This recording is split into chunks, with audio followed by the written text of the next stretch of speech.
Assalamualaikum anak-anak, apa kabar? Semoga semuanya pada sehat-sehat semua ya. Nah, sebelum kita mulai pelajaran hari ini, ada baiknya kita berdoa dulu ya. Baik, berdoa sesuai dengan kepercayaannya masing-masing, mulai.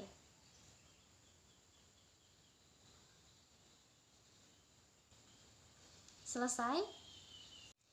Nah, untuk kenyamanan pembelajaran selanjutnya, sekarang kita cek-cek kebersihan dulu yuk.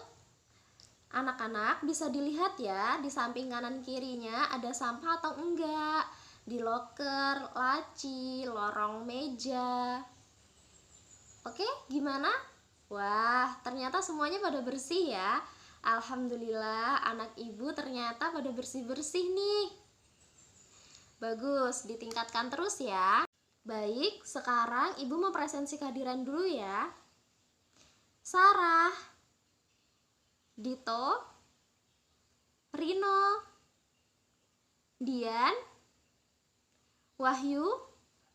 Oke, wah ternyata semua murid ibu pada berangkat. Bagus. Baiklah, sekarang ibu akan memulai pembelajaran kali ini. Pertemuan hari ini kita akan membahas tentang kompetensi dasar menganalisis stok atau kaldu. Nah, masih ada yang ingat tidak? Pelajaran apa minggu lalu yang kita bahas? Oke, ada yang ingat? Iya. Nah, pada pertemuan minggu lalu kita sudah membahas terkait hidangan-hidangan appetizer, main course, dessert, soup.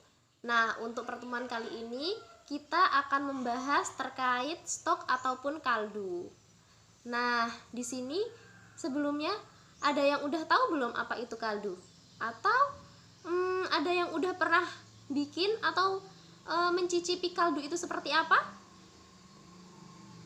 Baik, ternyata sudah ada yang tahu ya, sedikit-sedikit. Bagus anak-anak.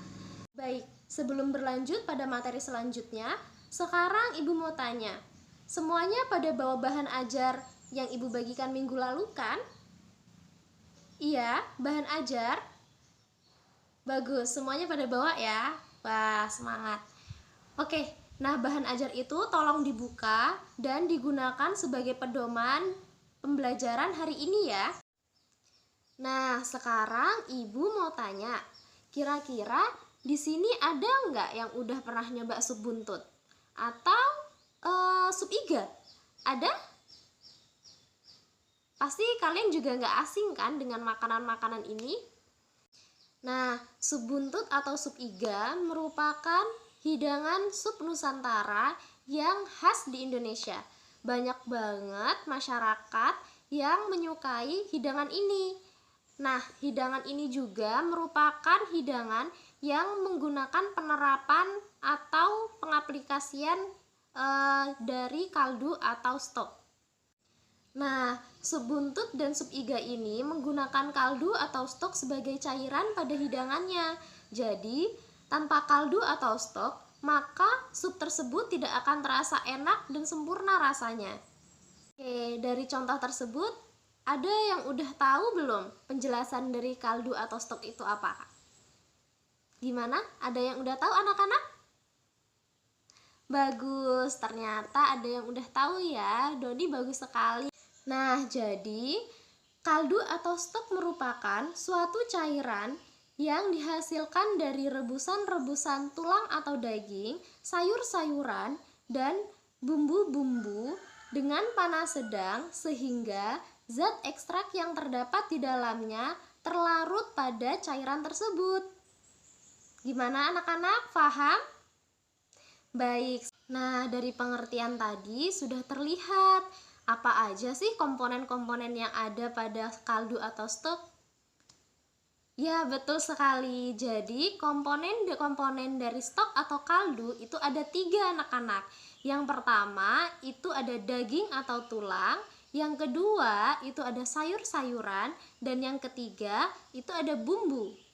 Baik, peranan dari setiap komponen-komponen kaldu atau stok yaitu yang pertama, daging atau tulang berperan sebagai pemberi rasa, warna, dan sebagai ciri khas dari hidangan stok atau kaldu. Dan yang kedua, sayur-sayuran berperan sebagai pemberi aroma pada kaldu tersebut. Dan yang terakhir, bumbu berperan sebagai pemberi rasa pada kaldu atau stok. Baik anak-anak, sekarang kita akan membahas tentang fungsi dan manfaat dari kaldu atau stok. Fungsi dan manfaat dari kaldu atau stok yang pertama yaitu sebagai bahan dasar pembuatan sup atau saus. Selanjutnya, sebagai bahan penyedap yang ditambahkan pada masakan tertentu. Selain itu, manfaat dan fungsi dari kaldu atau stok yaitu untuk merangsang alat pencernaan sehingga membangkitkan rasa gairah untuk makan. Dan yang terakhir yaitu sebagai nutrisi bagi orang sakit. Baik, kita akan lanjut pada materi selanjutnya terkait jenis-jenis atau macam-macam dari kaldu atau stok. Nah, di sini Ibu akan bertanya lagi nih. Ada nggak yang udah pernah lihat warna-warna dari kaldu atau stok? Gimana? Ada yang udah pernah lihat? Wah, Sarah bagus. Ya, betul sekali. Warna dari stok atau kaldu itu ada dua, yaitu ada yang bening dan ada yang berwarna atau brown. Nah, begitu pula dengan jenis atau macam-macamnya, kaldu atau stok dapat dibedakan menjadi dua berdasarkan teknik pengolahan dan warnanya. Yang pertama yaitu white stock atau kaldu putih, dan yang kedua yaitu brown stock atau kaldu coklat. Stok atau kaldu putih merupakan kaldu yang dihasilkan tanpa proses penggosongan tulang atau daging serta sayur-sayuran sebelum direbus, sehingga warna yang dihasilkan akan bening ataupun putih. Sebaliknya, brown stock atau kaldu coklat yaitu kaldu yang dihasilkan dari proses penggosongan terlebih dahulu sebelum direbus, sehingga warna yang dihasilkan yaitu coklat kecoklatan. Selanjutnya yaitu terkait kriteria yang baik yang dihasilkan dari brown stock ataupun white stock. Yang pertama, white stock yang baik yaitu ciri-cirinya yang pertama, bersih, jernih atau bening, tidak keruh, dan tidak berlemak ataupun berminyak. Sedangkan brown stock memiliki ciri-ciri yang baik. Yang pertama, warna agak kecoklatan atau seperti teh. Selanjutnya bersih, tidak keruh, dan tidak berlemak ataupun berminyak.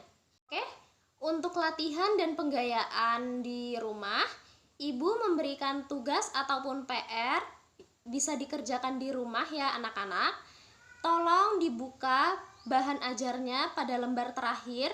Nah, di situ ada tugas pilihan ganda dan esai atau uraian. Tolong dikerjakan dan minggu depan dikumpulkan ya di meja Ibu. Baik, sebelum Ibu akhiri pertemuan hari ini, apakah ada yang ingin ditanyakan dan yang belum jelas pada pertemuan hari ini? Gimana anak-anak? Semua sudah jelas? Atau sudah paham semua? Oke, terima kasih ya. Baiklah, untuk persiapan materi pada pertemuan selanjutnya, tolong ya anak-anak dipelajari ulang terkait materi tentang saus, kandungan-kandungan saus, fungsi saus, serta jenis-jenis saus. Oke, untuk mengakhiri pertemuan kali ini, kita berdoa dulu ya anak-anak. Berdoa menurut kepercayaan masing-masing. Berdoa dimulai.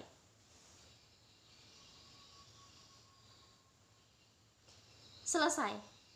Baik anak-anak, Ibu akhiri ya pertemuan hari ini. Wassalamualaikum warahmatullahi wabarakatuh. Sampai jumpa minggu depan. Terima kasih.